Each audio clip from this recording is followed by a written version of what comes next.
Here are the most evil kids in human history. Number 10. Eric Harris and Dylan Klebold. Eric Harris and Dylan Klebold, the two people responsible for the famous Columbine High School shooting in 1999, are number 10 on our list of the most famous events in history. Harris was 18 years old, and Klebold was only a year younger than Harris. They planned a very detailed attack on their Colorado school. With enough weapons for a small army, they broke into Columbine and turned a normal school day into a horrible scene of chaos. In less than an hour, they killed 12 kids and a teacher and hurt 24 others in twisted ways. At the end of their attack, they killed themselves. This terrible event shook the country and started heated arguments about many topics, including gun control laws, the effects of violent media and video games on young minds, and the very bad effects of bullying. In fact, it was a very dark time in American history. Number 9. Mary Bell. Number 9 on our list, and brace yourselves, this is a doozy. Mary Bell, an 11-year-old from Newcastle upon Tyne, England, not your average preteen, decided to take a dark turn in 1968. She single-handedly turned her neighborhood into a real-life horror show by strangling 2 young boys, aged 3 and 4, in 2 separate chilling incidents. The first boy, found in a derelict house, had M carved into his stomach. Talk about a morbid signature. Just 2 months later, she struck again, leaving her second young victim in a railway cutting. What's more mind-boggling? She even went to the second boy's funeral and allegedly laughed about it. Her actions threw a spotlight on juvenile crime, making everyone wonder what in the world goes on in the minds of kids and how much their upbringing tips the scales. A child playing murderer, quite the unsettling thought, isn't it? Number 8. Jesse Pomeroy. At the ripe age of 14, Jesse Pomeroy wasn't doing what typical teens do. No, he was busy becoming Massachusetts' youngest first-degree murderer in the 1870s. This chap had a disturbing hobby. He lured younger children, tortured them, and ultimately gruesomely murdered 2. His first victim, 4-year-old Horace Millen, was found mutilated in a marsh. Just a year later, Pomeroy upped his sinister game, brutally killing 10-year-old Katie Curran. The kicker? He stashed her body in the basement of his mother's dress shop. Talk about a family business going wrong. Pomeroy's crimes shook the community to its core and stirred a heated debate about how young is too young to understand the full weight of such heinous acts. His dark tale turned into a landmark case, putting the spotlight on juvenile criminal responsibility. A real child prodigy, but for all the wrong reasons. Number 7. John Venables and Robert Thompson.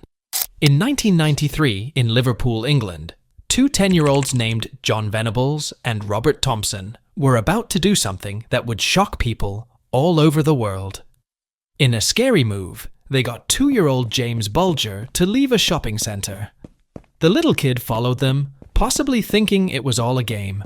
The next events were nothing less than terrifying. With a chilling lack of care for life, the 2 abused and killed little James, then dumped his body on a railroad track. The world was shocked by how brutal the act was, which was done by kids who were only 10 years old. People got very angry about what makes young people so violent and how the court system should react. Can a child really understand how terrible this crime is? This tragedy was used as a starting point for conversations about what evil is and how young offenders can be changed. Number 6. Brenda Spencer. Brenda Spencer is number 6 on our list. She made a normal Monday morning into a nightmare when she was only 16 years old. Brenda opened fire at Cleveland Elementary School in San Diego. She was armed and thought to be very dangerous. It was 1979. Not many school killings were reported in the news at that time. Brenda's attack killed 2 people, the director and a custodian, and hurt 9 others, some of whom were students. When asked why she did it, she said something very scary and strange. "I don't like Mondays." People all over the country were upset about this casual comment, which has since become famous. All of a sudden, people were talking about school safety and gun rules. Brenda's bad mood on Monday changed the way we think about and protect our schools in big ways. Number 5. Brian and David Freeman.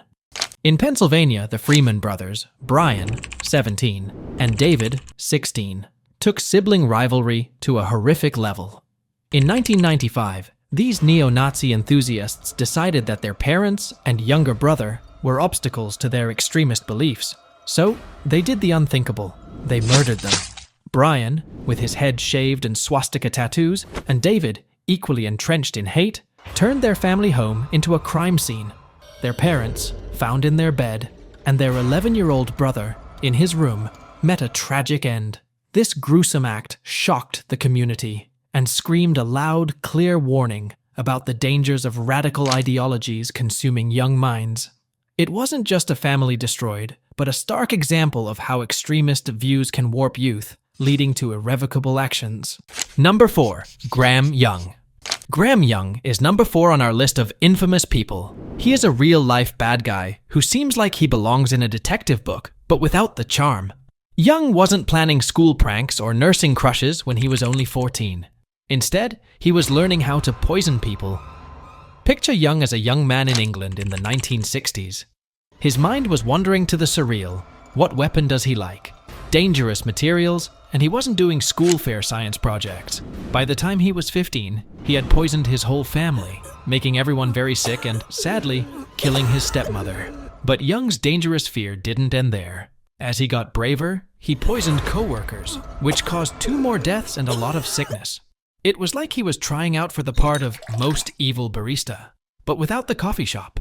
Young got a life sentence and a bad reputation as a teenager who liked chemistry experiments that went horribly wrong because of his dangerous hobby. Number 3.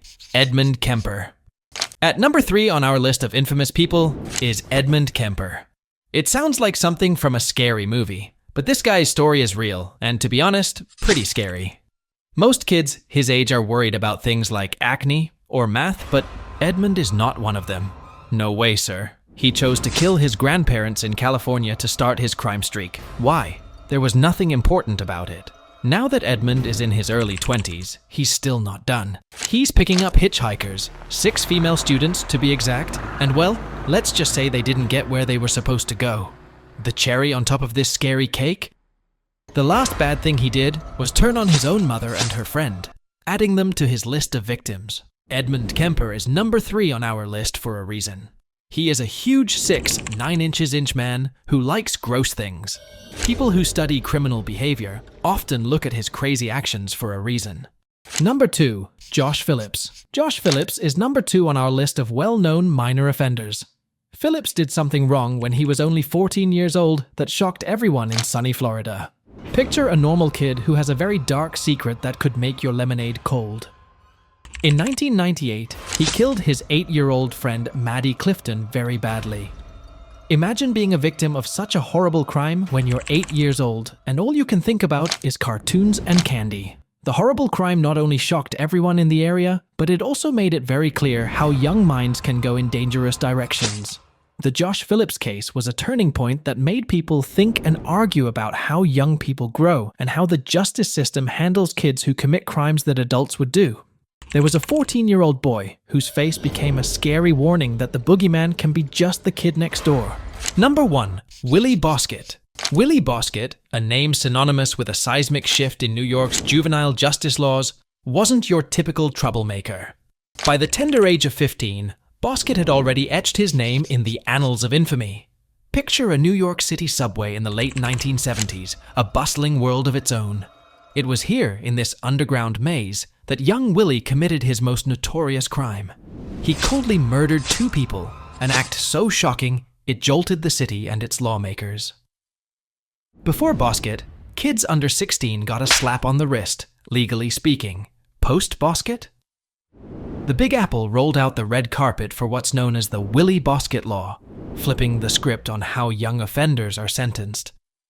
Willie's legacy, a chilling reminder that age is just a number, and sometimes laws need a nudge from a dark place to catch up with a reality. These terrifying tales prove that often the scariest monsters are the least expected. People, watch the kids. You never know. Many thanks for watching, and remember, truth can be stranger than fiction.